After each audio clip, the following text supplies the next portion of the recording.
Good evening. You're watching The Last Word with me, Tanima Biswas. US and Russian delegations met in Riyadh today in an attempt to end the Ukraine-Russia war. This is the first face-to-face talks between the two countries to end the longest war in recent history. Significantly, Ukraine did not get a seat at the table for discussions. And in the latest that we are hearing, Ukrainian President Volodymyr Zelenskyy has postponed his trip to Riyadh. He said that Ukraine and EU, the European Union, cannot be left out from any peace talks as far as Russia-Ukraine war is concerned. Coming back to the US-Russia meeting that lasted for nearly 5 hours, what we know so far is that both sides agreed to consider each other's interests. And as per agencies, US-Russia have agreed to create a high-level team to negotiate the peace process with Ukraine. But it's not clear yet whether a Putin-Trump meeting will be held soon on this matter. Remember, ending both the ongoing conflicts, the Ukraine-Russia war, as well as the Israel-Hamas war, has been one of Trump's campaign promises. But is the US president looking for a real solution? Or is this mere posturing by President Trump, who seems to be a man in a hurry to establish his authority on major geopolitical issues of the day? And will a peace plan, which does not have Ukraine as part of the discussions, ever work out? Remember, the Ukraine-Russia war has been going on for 3 years now and has left a devastating mark on both countries, killing and seriously injuring a staggering 1 million people.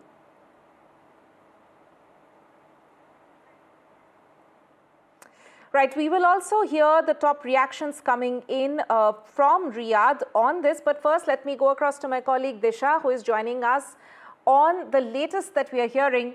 We were expecting strong reactions to come through, Disha, from both the Ukrainian president as well as the European Union. And we've seen Volodymyr Zelenskyy in a way reacting right now, in a way protesting against being left out from this crucial meeting. Absolutely, Tanima. So the Ukraine President Zelenskyy, who was expected to go to Saudi Arabia in the next few days, has now in fact postponed his trip to March 10th, and his reaction came while he was on a visit to Turkey, and came merely hours after the meeting between the almost 5-hour-long meeting between both top officials from Russia and US ended in Riyadh, and both sides gave strong statements regarding the outcomes of this meeting, which I'll get to in just a moment. But in fact, Ukraine President Zelenskyy criticized this meeting quite strongly, saying that it is absurd that there's a negotiation happening regarding a war in Ukraine without Ukraine present on the table, and in fact reiterating the fact that he will not accept any sort of peace plan where Ukraine is not on the negotiating table and is not involved in the indirect talks regarding this peace deal. Now, talking about what exactly took place in Riyadh and what were some of the outcomes of this almost 5-hour-long meeting, and a rare meeting between top officials from the US and Russia. Now, both of them, in fact, said that they're going to now work towards restoring ties, improving ties which were what they called in an abnormal phase over the past decade or so. And in fact, have said that now, in terms of negotiating the peace deal regarding the Ukraine war, they're going to now set up negotiating teams involving top diplomats, and immediately began discussions on a ceasefire. Now, apart from that, they've also discussed restoring mutual embassy presence in both US and Russia, again a sign of improving bilateral relationships, and as well as talking about economic cooperation and restoring economic ties which have been at a all-time low since the war in Ukraine began almost 3 years ago. So quite interesting developments coming in, and both the US Secretary of State Marco Rubio as well as Russian Foreign Minister Sergei Lavrov have said that this was quite a productive and quite a useful conversation that took place between the two sides. So interesting developments. Right. US-Russia clearly re-establishing their ties, but what does it mean as far as the conflict with Ukraine is concerned? Disha Bagchi there, thank you so much for joining us. In fact, let's listen in to what Sergei Lavrov and Marco Rubio had to say in Riyadh today. Разговор был, я считаю, очень полезный. Мы не просто слушали, но и слышали друг друга. И у меня есть основания полагать, что американская сторона стала лучше понимать нашу позицию, которую мы на основе многократных выступлений президента Путина подробно на конкретных примерах изложили в очередной раз. Agreed on 4 principles that I think are important. The first is that we're going to appoint our teams respectively to work very quickly to reestablish the functionality of our respective missions in Washington and in Moscow. For us to be able to continue to move down this road, we need to have diplomatic facilities that are operating and functioning normally. The second point is that we're going to appoint a high-level team from our end to help negotiate and work through the end of the conflict in Ukraine in a way that's enduring and acceptable to all the parties engaged. The third point is to begin to work at a high level as well to begin to discuss and think about and examine both the geopolitical and economic cooperation that could result from an end to the conflict in Ukraine. Obviously, we'd have to see that conflict come to a successful and enduring end in order for that to be possible. And the last thing we agreed to is that while our teams are going to be working on all of this, the 4 of us who were here today, the 5 of us that were here today, are going to remain engaged in this process to make sure that it's moving along in a productive way. And to discuss this further on the show, I'm joined by Ruslan Bortnik, Director of the Ukrainian Institute of Politics, Nicholas Nagent, former BBC editor in London, Tatiana Kukhareva, senior journalist, joining us from Moscow, and Dr. Richard Benkin, commentator and journalist, joining us from Chicago. Thank you to all of you for joining me on this discussion. Coming to you first, Nicholas Nagent. You know, I mean, we've already, in fact, seen a reaction coming in from Volodymyr Zelenskyy on this, and that has, in fact, been seen as the biggest hurdle in terms of a peace plan, if at all, can be achieved through this US-Russia talks. What's your reaction to the fact that Ukraine has been left out, and do you think there can be any real progress achieved with a Ukraine representative not being at the table during these discussions? Well, I will express to you the skepticism that is the prevailing view in European capitals. How can peace talks begin when one of the participants isn't there? That's the negative side, and we've seen reactions from European leaders who frankly don't know where this process is going. But to put a more positive gloss on it, something's moving. Something's moving, and there's talk of peace. And that, of course, has to be positive. One shouldn't be negative about that. And I think, again, giving you a European view, what we now are clear about is that Russia is keen to find an end to the war. And that's something we want to talk sure about. You know, the prevailing view was that Russia is doing rather well, expects to win, and has no reason to stop fighting. But I think this meeting in Riyadh has demonstrated that Russia is serious about finding a way to end the war, possibly because it wants sanctions to be lifted. I won't question the motives, but that is the biggest positive thing to come out of this meeting as far as I can see. Ruslan Bortnik, if I can get you in on this, there's no date set yet for a high-level team. We've already seen a strong reaction in a way coming in from Volodymyr Zelenskyy. But still, do you see today's development as some sort of a progress, as Nicholas there was pointing out? I agree with my colleagues that now we have some move to the peace maybe, and even this move could lead us to the decreasing the level of the hostilities on Ukrainian front. So it's in any case, it's very important, but it is still very far away from the concrete exact peace plan or schedule or calendar. And it still, there are still a very much different obstacles will be on the way, concrete obstacles to achieve the agreement. So then the sharp reaction of Ukraine, it's not because the Ukraine is absent on this stage of negotiation, but because Ukrainian interests are not taken into account because of the size of this conflict during this negotiation. So it's a big problem. But in any case, of course, United States and Russia are able to achieve agreement on this conflict, but they are not able to fulfill this agreement without Ukraine and without the European Union. Right, they will not be able to fulfill the agreement without Ukraine's participation. Tatiana Kukareva, how do you respond? Let's begin with that, to what Ukrainian President Volodymyr Zelenskyy had to say, that the European Union and Ukraine, of course, very significantly, cannot be left out of the discussions if peace has to be achieved in the region. Well, Tanima, I think that this is, my response would be that karma is a very kind of cruel lady in this respect, because Volodymyr Zelenskyy was very comfortable with Russia not being part of the peace conversation. And now he can finally appreciate how,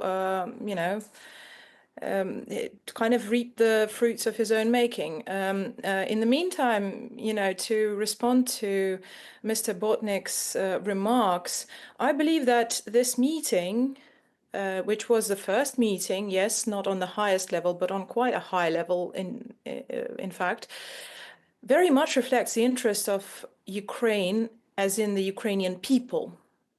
The Ukrainian people that need a stop to war. What it doesn't represent is the interest of the Ukrainian current leadership. But to think of it very pragmatically, I think that Russia and the US can very much deliver on any sort of agreement that comes out of this, because without the US support and without the US taxpayer dollars pouring into this conflict, Ukraine will simply run out of arms. And I don't need to remind Mr. Botnik what happens when Ukraine runs out of ammunition. That's a very, very simple picture. So in that respect, the US is very much a serious contributor to any sort of outcome of this conflict. All right, let me go across to Dr. Richard Benkin. Dr. Benkin, you heard all the sides so far. We know that the peace process, in a way, at least talks about it, had in fact started with Donald Trump, even before he took over as the US president for the second time around. He has in fact set the ball rolling, at least in terms of talking to both sides, considering his previous connections with Russian President Vladimir Putin. But do you see this as posturing by Donald Trump? It was one of his campaign promises to end both the wars, both the ongoing wars. But is he looking at a real settlement of the issue, or he seems to be like a man in a hurry, trying to get an edge or trying to reestablish US's authority as especially over some of the top geopolitical issues of the day? But what, according to you, is the real agenda, or what is Trump's target when it comes to these talks? Well, thank you for having me on. I think if we've learned anything within the past month, is certainly President Donald Trump is very aware of optics and how things play to the wider audience. But we've also learned that he will do what he says he's going to do. So I think this is a real effort. However, I believe one of the other problems we have is people are getting all wound up about what's going on right now, and I think that's a mistake. If you look at the history of peace talks, the first part of them involves a lot of posturing, logistics, things like that. Beyond that, the meetings yesterday in Riyadh, both the Russians and the Americans kind of made it clear that this was more about a thaw in U.S.-Russia relations than about the war itself. Now, peace talks will follow, and Secretary of State Rubio has made it clear on several occasions that we're not going to have any kind of resolution that all the parties aren't okay with. But I believe this first part is about that thaw in U.S.-Russia relationships. And now, first of all, I think we can all sleep a little easier if the world's two largest nuclear powers are actually talking to each other instead of throwing stones at one another. Secondly, I think that there are two significant geopolitical events that are happening right now that certainly turn the previous world order on its head. And that's this. First of all, with the thaw in U.S.-Russia relationship comes the first real opportunity for Donald Trump, and this is also part of what he talked about, to break that strong anti-democratic, anti-U.S., anti-Western coalition that came together over the last several years, of which Russia was a very important part. And this gives the world an opportunity to say, well, maybe we don't have to have those two coalitions fighting with one another. But the second thing is, and I've actually been advising people for years that the future of the United States is not Europe. The future of the United States is Asia. And of course, with my experience, I look primarily at India and Israel. However, what we're seeing right now is that in these initial talks, President Trump is very clear that the EU is kind of being sidelined from that. Oh, eventually, if they're going to be expected to spend their money and provide troops, they're going to have to be involved. But right now, I think what we're hearing from President Trump and his people on this is that we can no longer understand a world where Europe is the center of it, where Europe is the major player, and where Europe has to be considered significant in all these discussions. But in fact, there might be other players. Right. Nicholas Nugent, you heard what Dr. Benkin had to say. If we look at the Russian side, that was, of course, about the intentions as far as the US delegation is concerned. But if we look at the Russian side, you know, on the one hand, they are saying there's a mutual desire to find solutions. On the other hand, there's also this rhetoric coming out from the Russian delegation that if European Union is considering sending troops to the Ukraine, that's going to be unacceptable. So do you feel, yes, there is progress in terms of actually US and Russia talking about finding a solution, but the fact that one of the key parties in this conflict is, you know, making these comments even on a day like today, do you believe that Russia is actually seeking an end to the war in a, you know, in a timeline that can be drawn out within this year? Well, I will only say to that specific question, I hope so. I can't say more than that. But responding to Dr. Benkin, and I don't disagree with anything he said, I would add to my list of positives the fact that this is a US-Russia thaw. Perhaps that should have been top of my list, even before thinking about peace in Ukraine. The fact that the two strongest nuclear powers, as Dr. Benkin put it, are talking to each other is surely progress. But I would slightly qualify what he went on to say when he talked about breaking the alliance on the other side, as it were. I think he was referring to the de facto relationship or warmth, no, more than that. Alliance, I don't think is too strong a word, between Russia and China, and perhaps Iran and North Korea might also be on his list. Okay, maybe that's the case, but what about the other side? You know, Russia is believed to be trying to break the relationship on the Western side, the so-called Western alliance. And what worries Europeans is that they seem to be succeeding by the events of the last few days. In other words, NATO is not the strong protector of peace in Europe that we believed it was. And I speak as a European. NATO's been in existence all my life, and it has been the guarantor of peace in Europe. Dr. Benkin may be quite right by saying America's future lies in Asia rather than Europe, but where does that leave Europe? Do we now belong to a headless alliance that no longer has the strength to protect European nations in the way that we once thought? That's what worries Europeans, I have to say, the weakening, the apparent weakening of NATO. I hope I'm wrong there. So whilst I can agree about what's going on, you know, the détente between the United States and Russia is clearly very, very positive in world affairs. I'm not quite so sure about part two, about where that leaves the traditional lineups on both sides. Right.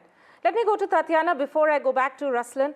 Tatiana, do you see or foresee an engagement by the European nations or Ukraine in these negotiations very soon. They were absent from the meetings today, but don't you think that there can be a lot of progress achieved if we include the Ukrainian representatives as well as the EU as part of these negotiations? Well, I do believe that, Ukraine is probably going to be part of the negotiations when we actually get to some sort of an active part of said negotiations, probably.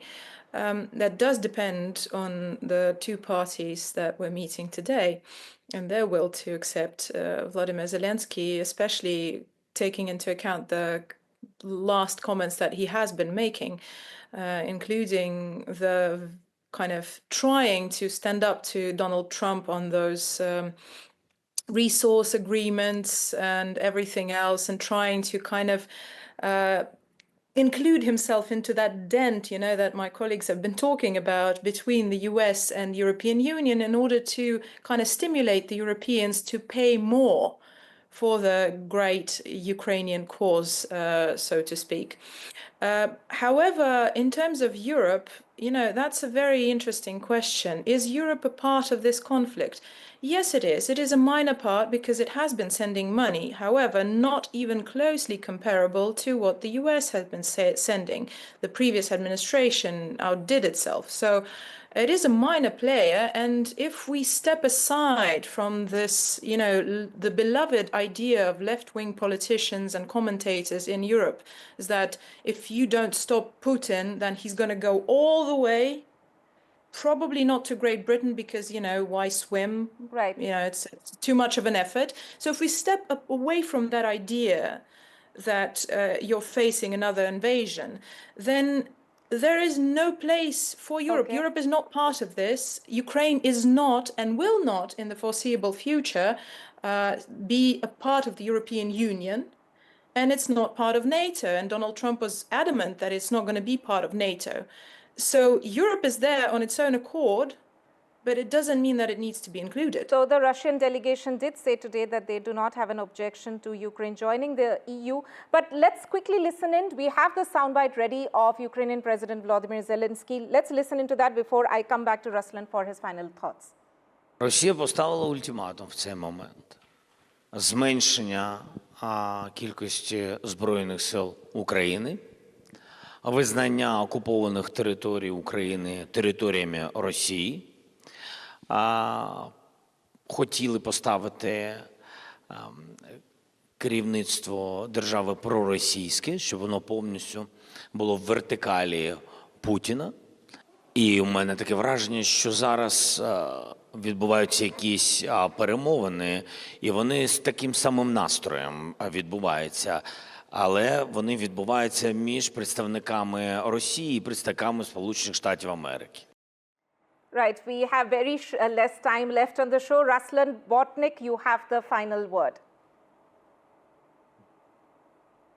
Friends, I think all people in the world are interested in the peace, and in every negotiation it would be very good for my people also. But I think we'll achieve a lot of obstacles on this way, and we are now only in a preliminary stage of this negotiation. It's too early to say what will be the end, what will be the result in this negotiation. So let's see. Okay, Ruslan Botnik, Nicholas Nugent, Tatiana Kukareva, and Dr. Richard Benkin, thank you so much for joining me for this show. Unfortunately, we have run out of time, but we'll of course continue our focus on this developing international story. But for the moment, we'll head into a short break.